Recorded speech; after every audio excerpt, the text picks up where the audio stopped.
Alhamdulillah, wa salatu wa salamu ala rasulillah, wa ala alihi wa sahbihi wa mawalah, amma ba'd. Mon intervention aujourd'hui sera, Inch'Allah, autour de ce qu'on appelle Tarqi' as-Salat. Sachez, rahimakumullah, que Tarqi' as-Salat, quand les savants parlent de réparation de la prière, ils visent deux choses. La distraction dans la prière et celui qui arrive en retard dans une prière collective. Et comment on répare ou le retard ou l'oubli, la distraction dans la prière. Aujourd'hui, notre discours sera autour du premier sujet qui est comment on rattrape sa prière si on a été distrait dans cette prière. Quand on est distrait dans la prière, ce qu'on appelle sahw, la distraction, quand on est distrait, ou alors on oublie quelque chose dans la prière, ou alors on rajoute quelque chose dans notre prière, ou alors des fois on doute. On ne sait pas si on a rajouté ou si on a omis quelque chose. On ne sait pas si on est dans la troisième rak'at ou dans la deuxième rak'at. Et comment on réagit, comment on fait dans ces trois cas. On va commencer par le premier cas qui est le rajout. Au fait, le rajout, quand on rajoute quelque chose dans notre prière et qui fait partie de la prière, c'est-à-dire on rajoute quelque chose qui fait partie de la prière. On ne va pas rajouter quelque chose qui est à l'extérieur de la prière. D'accord? Si on a trop parlé dans sa prière, si on s'est trop bougé dans la prière, ça ne se répare pas. Mais imaginons que quelqu'un a rajouté quelque chose dans la prière. Comment on peut rajouter quelque chose dans la prière? On peut par exemple rajouter un rak'a. On est distrait. On est dans Salat al-Dhuhr par exemple. Et dans sa dernière rak'at, les derniers sujoud, au lieu de s'asseoir pour faire sa tahiyya et faire salam, on est distrait. Ce qu'on fait, on se relève pensant être dans la troisième et au fait, ou dans la quatrième, et au fait on s'est relevé pour la cinquième.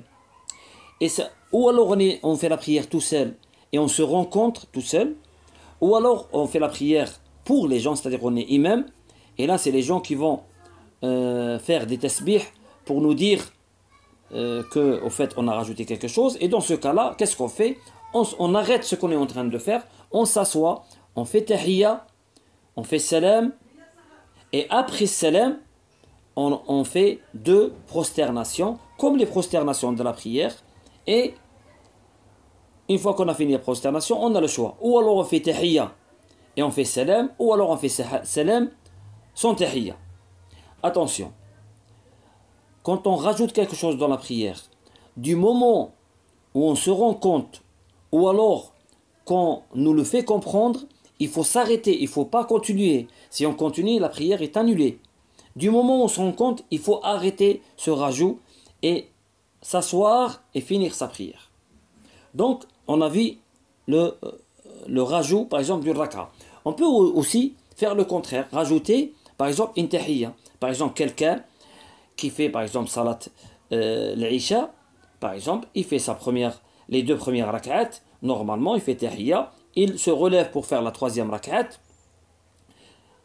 et il finit sa troisième rak'at, le sujoud de la troisième rak'at. Au lieu de se lever pour la quatrième, il pense qu'il a fini, il s'assoit, il est en train de faire tahiyya, et puis, ou comme on a dit tout à l'heure, ou il se rend compte par lui-même, ou alors on le lui dit, et dans ce cas-là, il arrête sa tahiyya et il se lève. Il se lève pour faire la quatrième rak'a, il fait la quatrième rak'a jusqu'à la fin, il fait tahiyya, salam, et après ça, il fait deux prosternations pour réparer sa prière. J'espère que ça a été clair.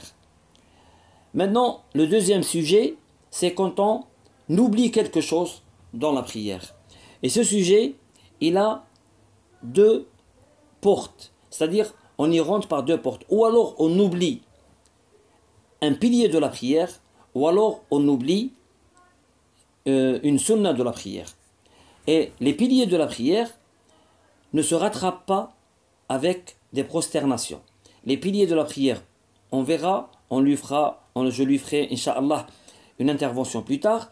Les piliers de la prière se réparent, ou alors on a le temps et on revient à ce pilier, ou alors c'est toute la rak'at qui est annulée, ou alors même toute la prière qui est annulée. Ça ne se rattrape pas. Donc, ce qui se rattrape dans l'oubli, c'est ce qu'on appelle les sunnas, les obligations. Et le sunnah dans nos prières sont ce qu'on récite après al-Fatiha. Quand on fait tashahhud, le fait de s'asseoir pour faire ce tashahhud, le premier. Quand on fait le deuxième tashahhud, le fait de s'asseoir pour faire ce deuxième tashahhud.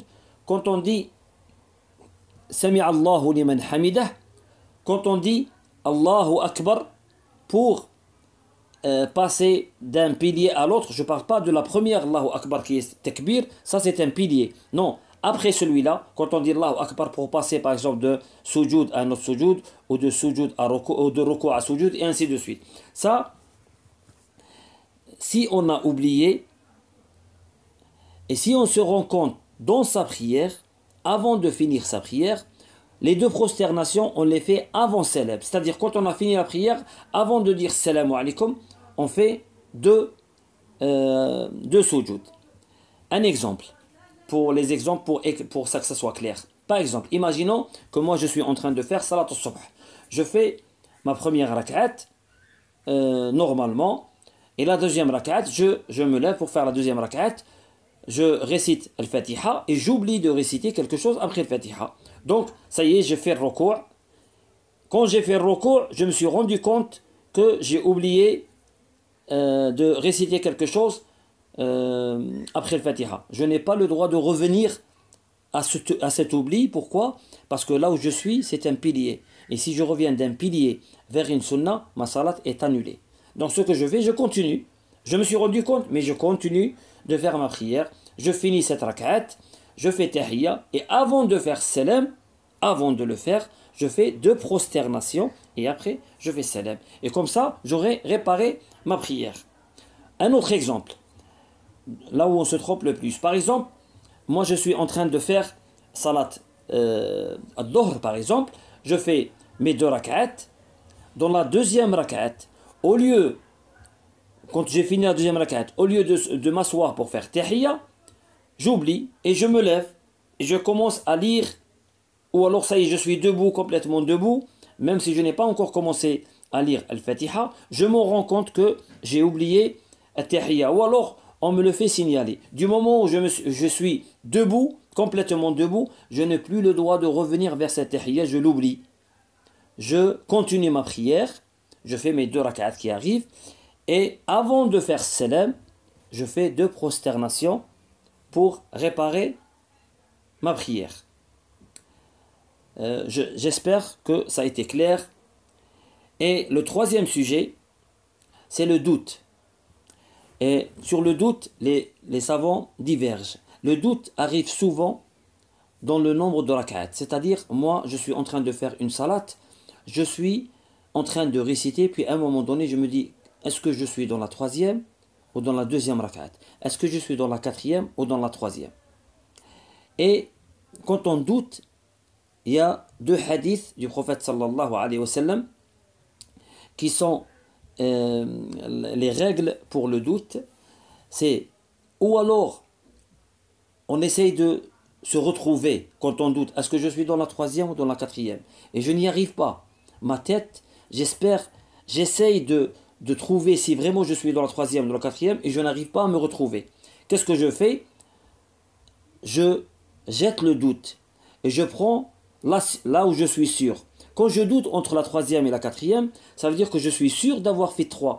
Mais je doute, est-ce que j'ai fait 4 ou pas? Donc je prends là où je suis sûr. C'est-à-dire, je me dis, je suis dans la troisième. Je rajoute une quatrième et je fais les deux sujoud de réparation après salam.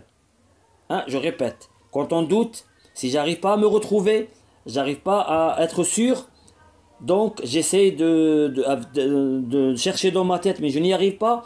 Donc je prends là où je suis sûr, c'est-à-dire si je doute entre 3 et 4, je suis sûr d'avoir fait 3. Si je doute entre 3 et 2, je suis sûr d'avoir fait 2, donc je me dis, ça y est, je suis dans la deuxième, ça y est, je suis dans la troisième.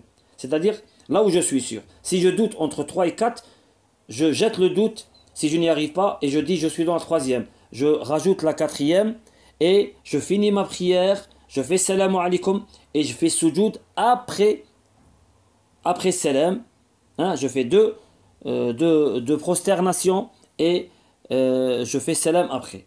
Ça, c'est le premier cas. Le deuxième cas, c'est je doute un moment. Je suis dans la troisième et dans la quatrième. Je suis dans la troisième et dans la quatrième.